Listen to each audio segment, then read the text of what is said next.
So today I'm going to be making a video explaining to you guys why I hate driving my 668 horsepower Evo 10. So if you guys have been following the channel for a while now, you'll know how much I love this car. It performs amazingly, has been very reliable. I love the look of it, I love the feel of it.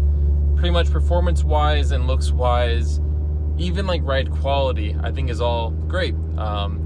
Considering what the car is, I think it's a pretty livable car on a daily basis, depending on what your needs are in terms of like transportation, space, and comfort. But with that being said, I do hate driving this car. So let me explain a little bit more about why I hate driving this car. You're gonna see in about 5 seconds. Okay, and that wasn't even bad. So, it's my clutch. Today marks exactly 2.5 years of ownership with the Quartermaster 8-leg twin disc clutch. This is the street version. At least that's what I was told was going into the car, but I didn't visually confirm which flywheel it was. So let's just assume it is actually the street version, because from my understanding, the race version is even more intense. So, the amount of miles I've put on this car has been about 6,500 in the past 2 years, which is like nothing. Now, mind you, I would say roughly about 80% of that 6,500 miles was like wide open throttle and driving the car pretty aggressively. Now, I don't beat on my car, but I drive it like how it was supposed to be built. So keep that in mind. So I will say that the clutch, when you're doing wide open throttle pulls, feels fantastic. The engagement is great. There's no lockouts, very smooth. I don't launch my car, so I can't attest to that, but I do know people locally that have had this same clutch and they say it launches amazing, which I could definitely believe. Why do I hate this clutch so much? Before I get into that, I do also want to add a little side note. This will also sort of be an updated review. The last video I made regarding this clutch was the initial impressions. I had like 100 miles on it, and I actually just watched that old video, which is how I know it's been 2.5 years. And it's just interesting because a lot of the complaints that I had in that initial video, I thought were gonna be going away as it broke in more, or I get used to it, and it really has stayed the same. So with that all being said, the clutch has been very durable. No slipping, no frying smell or anything, especially for driving around town a lot. It is held up great. I wasn't sure how long the clutch would actually last being this aggressive and with this much like stop and go. I know that slipping out the clutch a lot can tend to wear them out. So in that aspect, it's been great. I just read it on Quartermaster's website. The clutch is like fully rebuildable, and they did something to the mechanism of it that causes less stress, I guess, like to the hub or something like that. I don't know. I just skimmed through it. So performance-wise and longevity-wise, the clutch is great. Now, daily driving-wise, it is a living hell. The fact that my car is significantly lowered also makes the problem a whole lot worse. The car is lowered on KW V3 coilovers and is sitting like right on top of 255 Michelin Pilot Super Sports, to give you an idea of like how low it is. I don't know the exact measurements for the ground clearance up front, but I also have the JDP, the rally lip, the carbon fiber one, so it does stick out a decent amount. Speed bumps are a nightmare. Hills are my greatest enemy, and every single red light is a gamble. I've been driving stick shift for a number of years now. I would like to believe that I'm pretty proficient in basic and advanced stick shift skills, whether it be heel toe downshifting, double clutching, rev matching, power shifting, whatever. I'm pretty good at it. And This clutch completely takes away any sort of confidence that I have driving a manual transmission vehicle. I usually never stall, whether it's the M3, the AE86, formerly my Forester, the GT4, whatever. I never stall those vehicles, and I'm coming up to a red light right now. I never know. Like, I have a pretty good idea that I'm not going to stall this car, but I never know. I have to try really hard to avoid complete stops just to alleviate some of that stress. But the bottom line is that I've been doing a lot of thinking recently because there's been lots of life changes going on, and I just was like, why am I not driving my Evo on more of a daily basis like I used to? I used to drive this car almost every single day and love it. Now, granted, I had less of a selection of vehicles back then, but the M3 primarily just sits between track days unless I want to take it out just to kind of keep the fluids and stuff moving.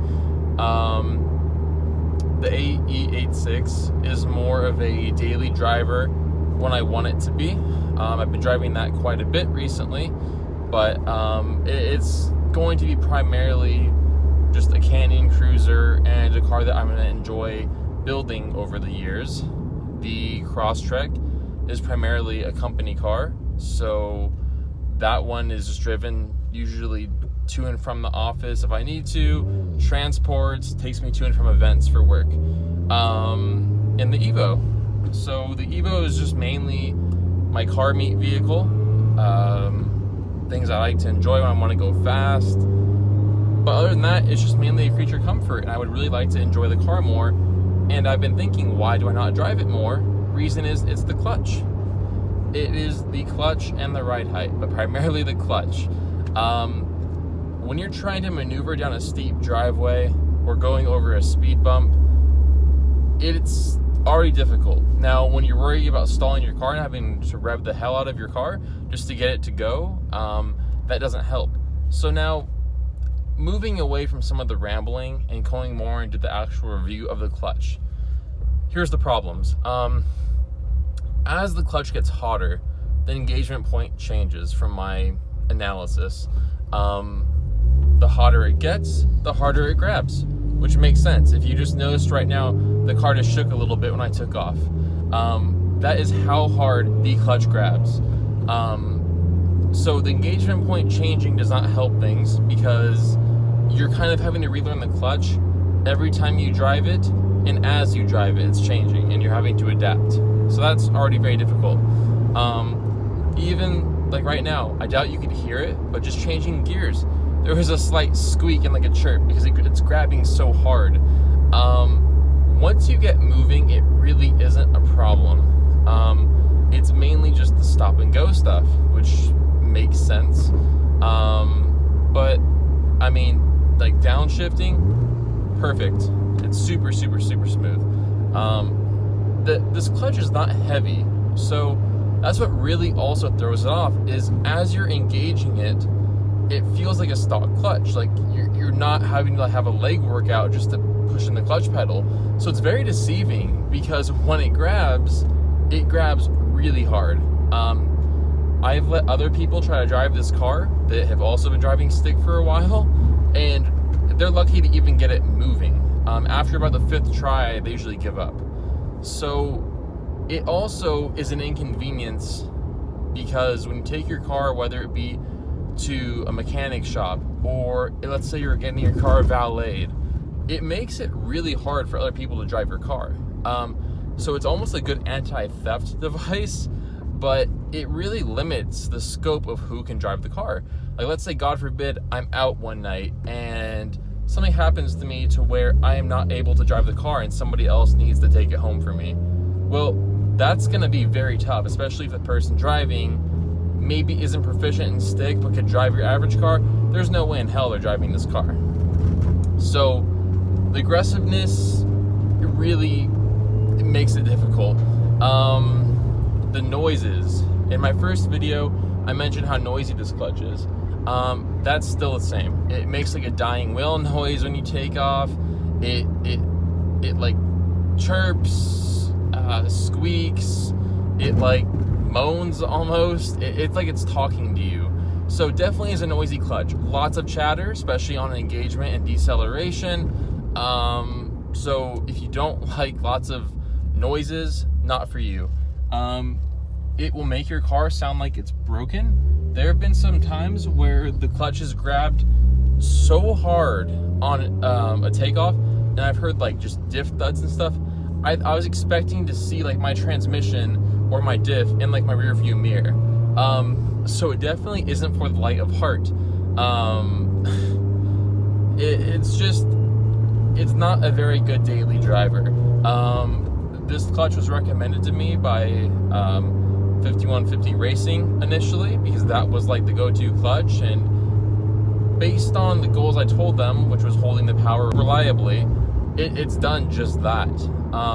But now they don't even bother suggesting this clutch generally. They suggest the Exetti twin just because they told me that most people just can't handle this. In fact, a few of their former technicians had a hard time getting the car even moving into the bay. So, and these are people that drive twin disc clutches every single day. So this is just giving you an idea of really how difficult this clutch is to drive. You've been kind of obviously watching me drive. This is the first drive of the day for the car, and it's currently 84 degrees out.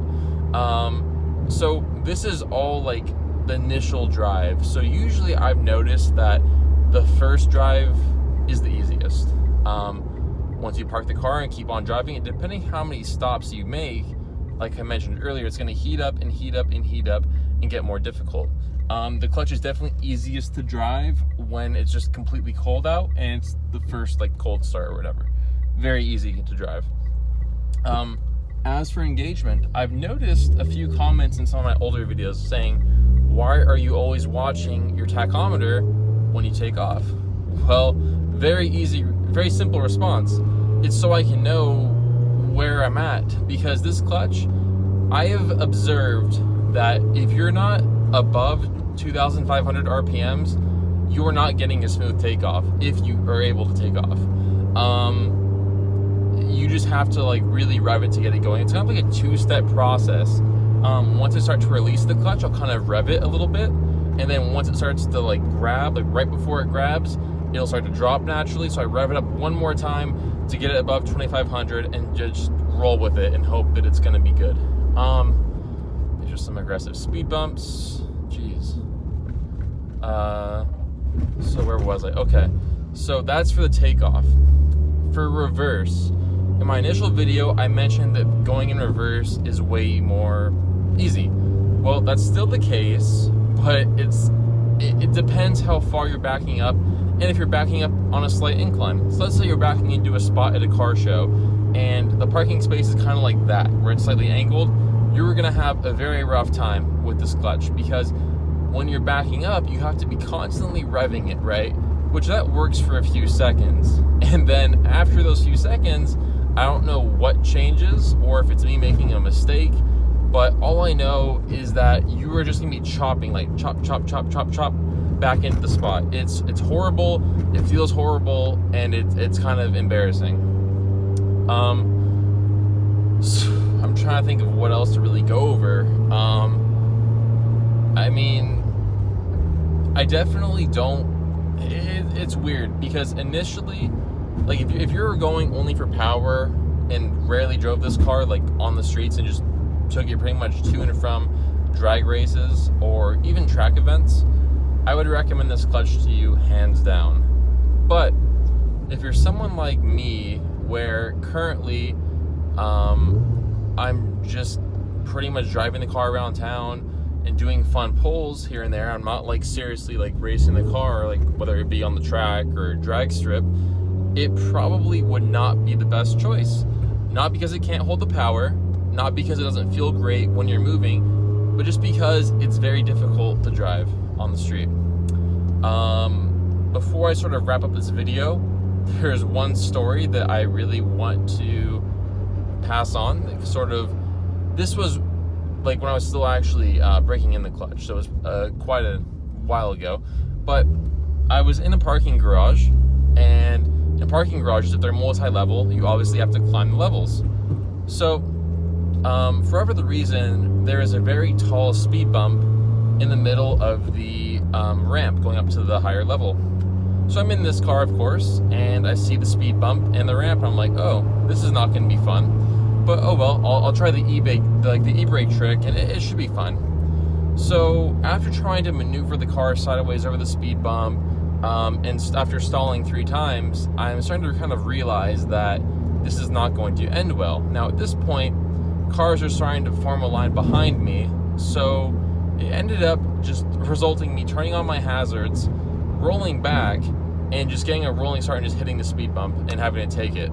Luckily, it didn't damage the car at all, but these are the type of situations that just really stress me out, and it's just not fun because you don't want anybody to rear end you, obviously. One other story that was more recent, I'd say this one was a few months ago.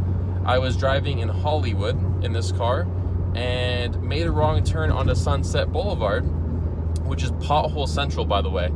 And so and red light after red light. So I'm trying to not only dodge all of these potholes, I'm also hitting just red light after red light after red light.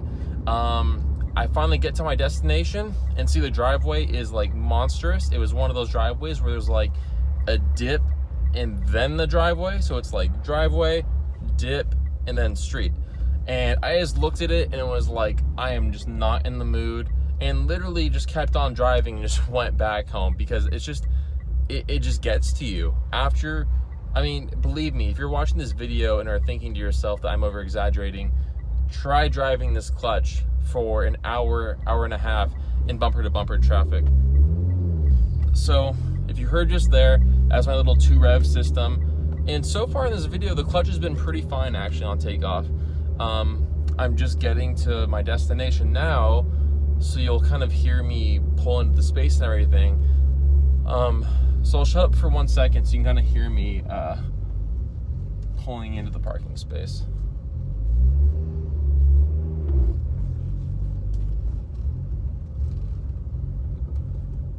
So I'm just in neutral now, and I got lucky and was able to roll into an easy parking space. So that was pretty good. But overall, guys, I don't really know what I wanted to accomplish with this video. At this point, I'm contemplating maybe purchasing a new clutch. We will see. But I did want to give you some insight, though, I think, which is what led me to this, is not only to give you the updated review, because I Googled and there's really no information on this clutch out there. Like, there's really not many reviews of it. So I wanted to explain my experience with it over the past 2.5 years. I also wanted to shed some light on why you don't see this car as much, or why you don't see as many videos, because today I wasn't planning on making a video when I woke up, but I was like, you know what, I really want to drive the Evo, may as well make a video. But it's just, if I'm not driving the car frequently, it doesn't really make sense to make videos. So bottom line is, driving this car with multiple stops, like on my daily basis, whether it's to work or whatever, isn't always easy. But I am at this point just saying screw it and just driving the car. And if something breaks, because I just don't want to let something as stupid as the clutch stop me from enjoying this car. So it's getting really hot in here. Need to go inside. I hope that you guys enjoyed this video. If you're contemplating getting this clutch, hope this was able to help you at least a little bit. If you have any questions for me, leave them in the comment sections down below.